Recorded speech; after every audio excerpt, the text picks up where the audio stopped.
एक बार एक तोते की मृत्यु हो जाती है और वह भोलेनाथ के दरबार में पहुंच जाता है। भोलेनाथ ने उस तोते से कहा, तुमने तोते के शरीर में होते हुए भी कभी किसी को परेशान नहीं किया। मैं चाहता हूँ कि अब की बार तुम्हें मनुष्य के रूप में पृथ्वी लोक पर भेजूं, जिससे तुम मनुष्य के रूप में पृथ्वी पर सुख भोग सको, क्योंकि मनुष्य योनि ही सबसे श्रेष्ठ है, जिसे पाने के लिए देवता भी तरसते हैं। भोलेनाथ की बात सुनकर तोते ने कहा, हे प्रभु, आप चाहे मुझे किसी भी रूप में मनुष्य लोक पर भेज दीजिए, मगर मनुष्य रूप में कभी भी मत भेजना। भोलेनाथ ने कहा, आखिर तुम ऐसा क्यों कह रहे हो? तोते ने कहा, भगवान, मैंने मनुष्य को कुछ ऐसे घिनौने काम करते हुए देखा है जो बहुत ही गंदे हैं। भोलेनाथ ने कहा, यदि यह सत्य है तो हम भी जानना चाहते हैं कि तुमने मनुष्य को ऐसे कौन से काम करते हुए देखा है जो बहुत ही गंदे हैं, जिसकी वजह से तुम्हें मनुष्य योनि से घृणा हो गई है। फिर उस तोते ने कहा, हे भगवान, यदि आप जानना चाहते हैं तो सुनिए। एक समय की बात है, एक पंडित काशी में विद्या अध्ययन करने के लिए गए हैं। उन्होंने 15 वर्ष तक पढ़ाई की। जब उन्होंने सब कुछ पढ़ लिया तो पढ़ने के बाद वापस अपने घर पर लौट आए और अपने पिताजी से कहा कि पिताजी, मैं सब कुछ पढ़कर आया हूँ, मुझे सब कुछ याद है, आप मुझसे कोई भी प्रश्न पूछ लीजिए, मैं उसका उत्तर तुरंत दे दूंगा। पिताजी कहने लगे, ठीक है बेटा, जब सब कुछ तुम्हें याद है तो मेरे एक छोटे से प्रश्न का उत्तर दे दो। पंडित ने कहा, ठीक है पिताजी, पूछिए। तो पिताजी ने पूछा, मुझे सिर्फ इतना बताओ कि पाप के बाप का नाम क्या है। फिर पंडित ने सोचा कि पाप का बाप, यह तो मैंने कहीं भी नहीं पढ़ा, जो किताबें मैंने पढ़ी थी उनमें तो मैंने कहीं नहीं देखा। फिर पंडित रात भर किताबें पढ़ते रहे, परंतु पाप के बाप का नाम उन्हें नहीं मिला। पंडित के पिताजी कहने लगे कि जब तुम्हें पाप के बाप का नाम मालूम नहीं तो तुमने क्या खाक पढ़ाई की है। अपने पिताजी की बात सुनकर पंडित ने कहा, आखिर मैं ब्राह्मण का बेटा हूँ, आप चिंता ना करें, मैं पाप के बाप का नाम ढूंढ कर ही वापस आऊंगा, चाहे मुझे 15 वर्ष और क्यों न लग जाए। अपने पिताजी से इतना कहकर पंडित पुनः काशी के लिए रवाना हो गया। फिर तोते ने कहा, प्रभु, जब पंडित घर से काशी के लिए रवाना हो गए तो रास्ते में उन्हें बहुत तेज प्यास लगी। उन्हें पास ही के एक घर दिखाई दिया, तो पंडित उस घर में गया और बोला, मुझे बहुत जोर से प्यास लगी है, अगर कोई हो तो मुझे पानी पिला दीजिए। उस घर से एक स्त्री निकलती है और पंडित को पानी पिलाती है।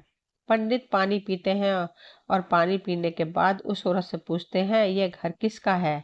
वह स्त्री कहती है, पंडित, आपको यह बात तो पानी पीने से पहले ही पूछनी चाहिए थी कि यह घर किसका है।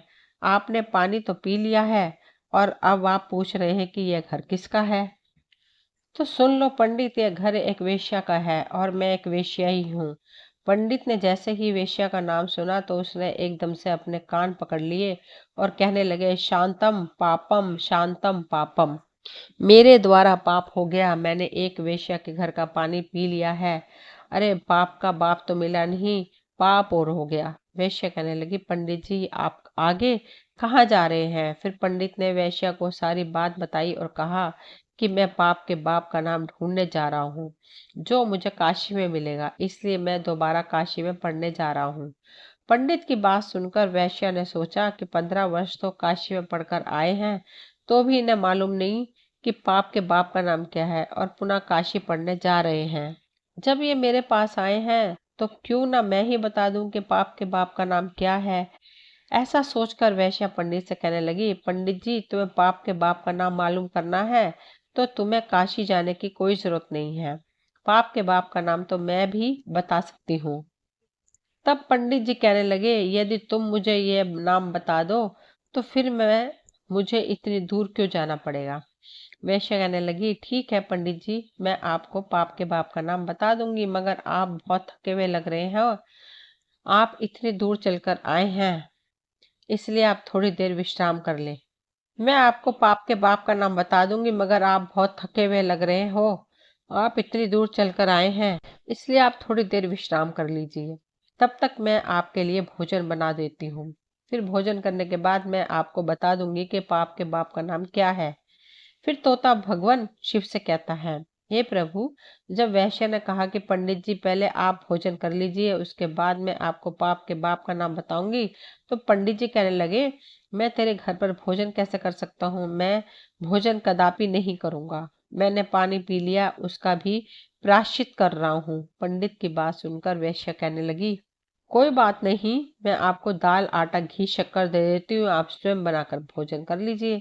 पंडित जी कहने लगे कि तुम एक वेश्या हो, मुझे तुम्हारे घर का तो राशन भी नहीं लेना है। पंडित जी की बात सुनकर वेश्या कहने लगी, अगर पंडित जी आप मेरे हाथों से राशन ले लेंगे तो मैं आपको 5 सोने के सिक्के दूंगी।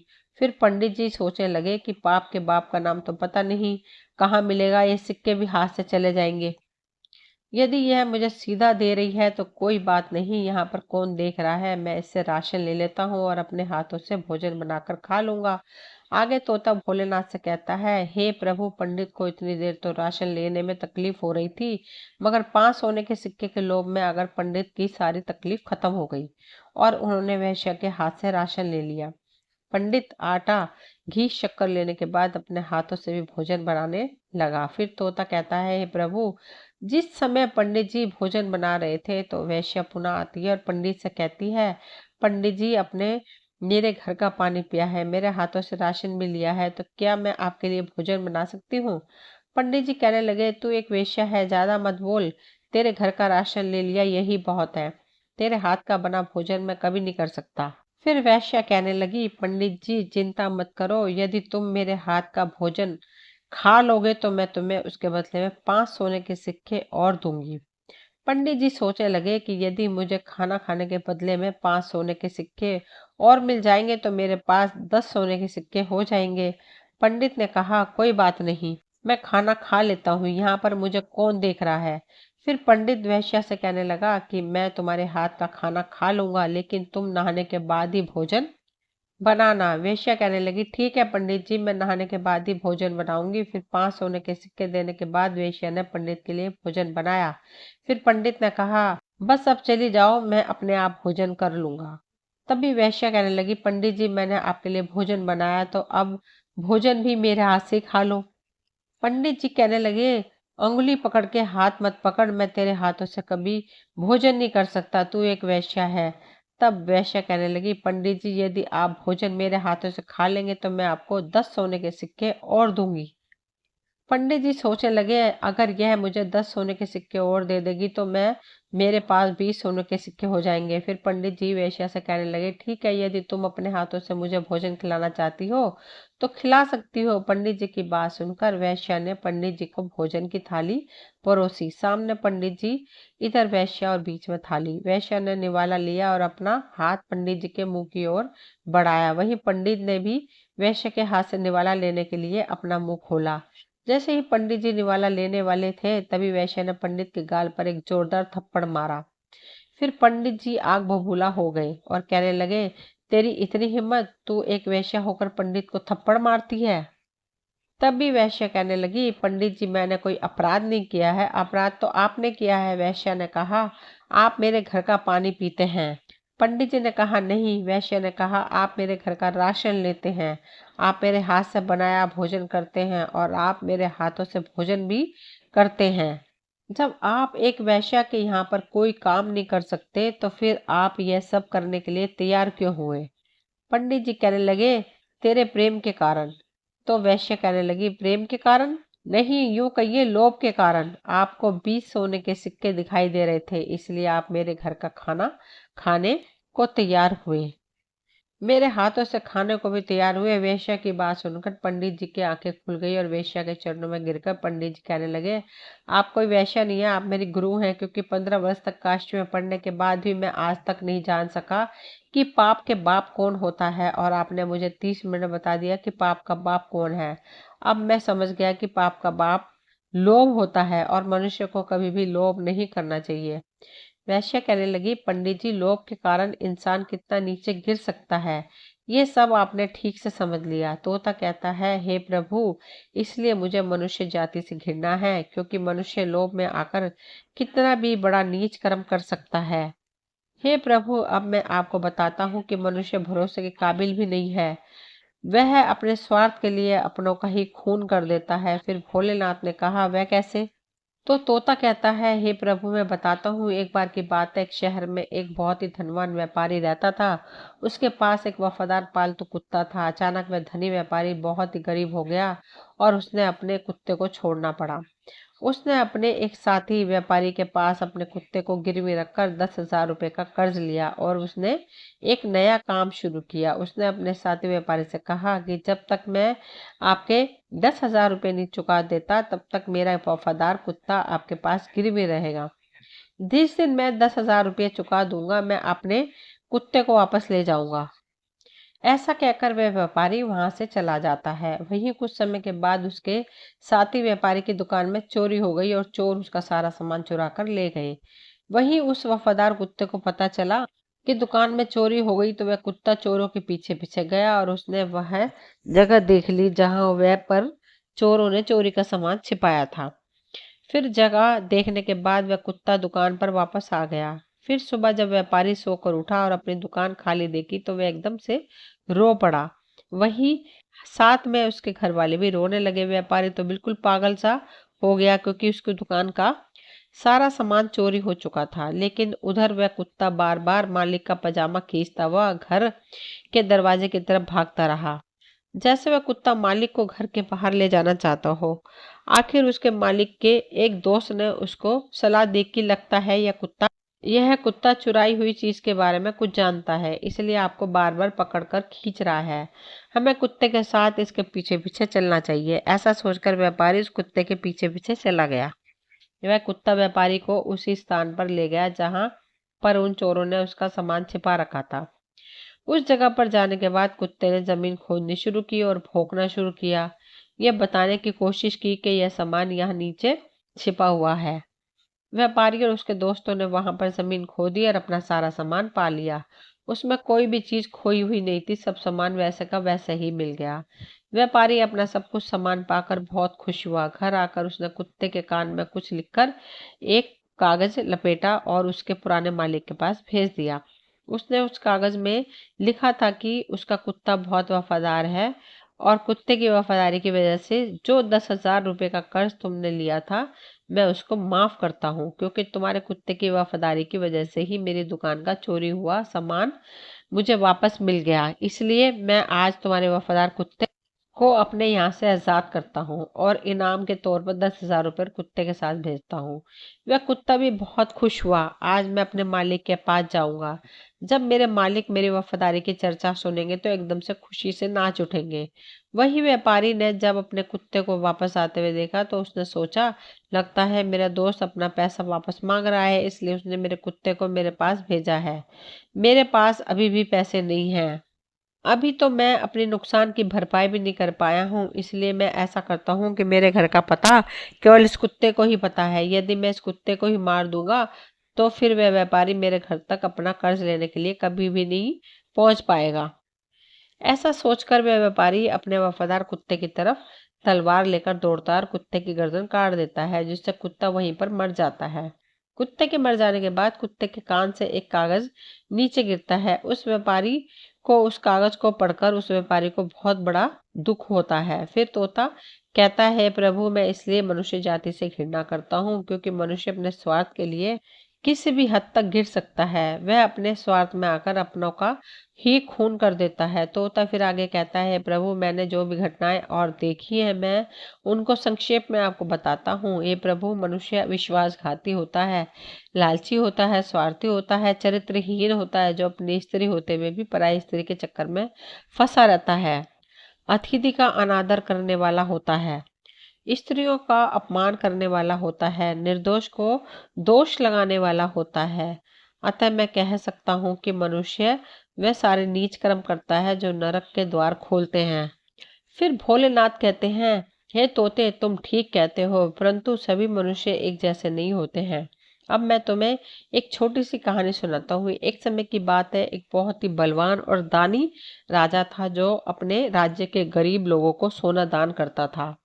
वह राजा सुबह जल्दी उठकर उसके महल के दरवाजे के पास खड़े गरीबों को सोना बांटता था ताकि वह उनकी जरूरतों को पूरा कर सके। भोलेनाथ आगे कहते हैं, एक रात एक किसान राजा के महल के पास आया और दीवार से चिपककर छुप गया। उस किसान ने सोचा कि वह रात भर महल के दरवाजे के पास रहेगा और सुबह राजा से सोना पाने के लिए लाइन में सबसे आगे लग जाएगा। क्योंकि किसान ने सोचा अगर वह सबसे पहले जाएगा तो राजा उसको सबसे ज्यादा सोना देगा और फिर उसकी गरीबी मिट जाएगी। लेकिन जब राजा के महल के एक चौकीदार ने उस किसान को रात्रि को महल के दरवाजे के पास में छुपा हुआ देखा, तो चौकीदार ने सोचा कि यह कोई चोर है जो राजा के महल में रात को चोरी करने के लिए आया है। ऐसा सोचकर उस चौकीदार ने उस किसान को पकड़ लिया और उसे महल के कैद खाने में बंद कर दिया। फिर अगली सुबह पिछली रात का किस्सा सुनाकर राजा ने कैद खाने में बंद किसान से बात करने की ठानी। फिर राजा ने कैद खाने में प्रवेश किया और उस किसान से पूछा, तुम मेरे महल में चोरी क्यों करना चाहते थे, जबकि तुम्हें अपने आप को भोजन और कपड़े दिलवाने के लिए सिर्फ मुझे सोना मांगना था। क्या तुम्हें पता नहीं कि मैं तुम्हें यह सोना खुशी से दान कर देता। राजा की बात सुनकर वह गरीब किसान कहने लगा, राजन, मैं कोई चोर नहीं हूँ। मैं एक किसान हूँ जो बुरे समय से गुजर रहा हूँ और मुझे पैसों की जरूरत है। मैं एक जमाने से एक अच्छा व्यापारी था जो बहुत दान पुण्य करता था, लेकिन फिर अकाल पड़ गया और चोरों ने मेरे मवेशियों को चुरा लिया। किसान आगे कहता है, हे भगवान, मैं आपके महल में चोरी करने नहीं आया था। मैं रात में तो इसलिए आया था कि किसी तरह सुबह सबसे पहले लाइन में लग जाऊंगा और जब आप सोना बांटेंगे तो सबसे पहले मुझे मिल जाएगा। महाराज, मैं जो भी कह रहा हूँ वह सच कह रहा हूँ। किसान की बात राजा के दिल को छू गई और उसने अपने सिपाहियों को उस किसान को कैद खाने से छोड़ने का हुक्म दिया। फिर राजा ने उस किसान को 50 सोने की मोहरें दी जिससे वे अपनी जिंदगी बना सके। फिर किसान ने राजा को धन्यवाद दिया और सोने की मोहरें लेकर अपने घर चला गया। लेकिन किसान उन 50 मोहरों से भी संतुष्ट नहीं था। हर रात को वह महल के दरवाजे के पास इंतजार करता था कि हर रात को महल के दरवाजे के पास आकर सुबह होने का इंतजार करता था। हर सुबह राजा आता था और उसे 20 सोने की मोहरें प्रदान करता था। इस प्रकार 20 सोने की मोहरें वह कई दिनों तक प्राप्त करता रहा। आखिरकार राजा ने किसान से एक दिन पूछ ही लिया, जब मैंने तुम्हें इतना सारा सोना दिया है तो तुम रोजाना मेरे महल में क्यों आते हो? क्योंकि मैं जानता हूँ कि मैं तुम्हें इतना सोना दे चुका हूँ कि अब तुम गरीब या भूखे नहीं हो। फिर किसान कहता है, महाराज, मैं आपके जैसा बनना चाहता हूँ। राजा कहने लगा, यदि तुम मेरे जैसा बन जाओगे तो क्या तुम इस राज्य के गरीबों की मदद करोगे? किसान ने कहा, हे राजन, यदि मैं आप जैसा बन जाऊंगा तो मैं इस राज्य की गरीबी को ही मिटा दूंगा। उस किसान की बातों से प्रभावित होकर राजा ने अपना आधा राज्य उस किसान को दे दिया और उसे आधा धन भी दे दिया। फिर राजा ने कहा, लेकिन तुम्हें वादा करना होगा कि तुम हमेशा उन लोगों की मदद करोगे जिन्हें तुम्हारी मदद की जरूरत होगी। फिर किसान ने राजा की बात मान ली और राजा ने अपना आधा राज्य और आधा धन उस किसान को दे दिया। भोलेनाथ कहते हैं, इस प्रकार कई साल गुजर गए और वह किसान बहुत धनवान हो गया। उसने राजा के द्वारा प्राप्त धन से बहुत सारा धन एकत्रित कर लिया और फिर उस राजा से भी ज्यादा उस राजा के गरीबों में वह धन को बांटने लगा।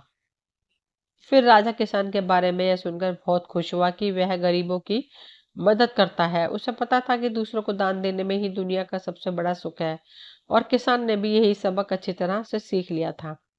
वह भी अपना धन और अपनी खुशियां दूसरों के साथ बांटेगा। फिर किसान और राजा दोनों ने मिलकर अपने राज्य से पूरी तरह गरीबी का अंत कर दिया और प्रजा सुखपूर्वक जीवन जीने लगी। भोलेनाथ कहते हैं कि इस कहानी से साफ हो जाता है कि संसार में सारे मनुष्य एक जैसे नहीं होते हैं। जो जैसा कर्म करता है उसे वैसा ही फल प्राप्त होता है। फिर तोता बोला, ठीक है प्रभु, आप मुझे जो भी रूप देंगे वह मुझे स्वीकार होगा। फिर भोलेनाथ ने तोते को मनुष्य के रूप में पृथ्वी पर भेजा और उसने धर्म के मार्ग पर चलकर मोक्ष की प्राप्ति की। दोस्तों, ये कहानी यहीं तक थी और मुझे उम्मीद है आप सभी को ये कहानी पसंद आएगी। अगर कहानी पसंद आए तो प्लीज़ चैनल को सब्सक्राइब करें, वीडियो को लाइक शेयर करें। मिलती हूँ अगली वीडियो में अगली कहानी के साथ। तब तक के लिए थैंक यू।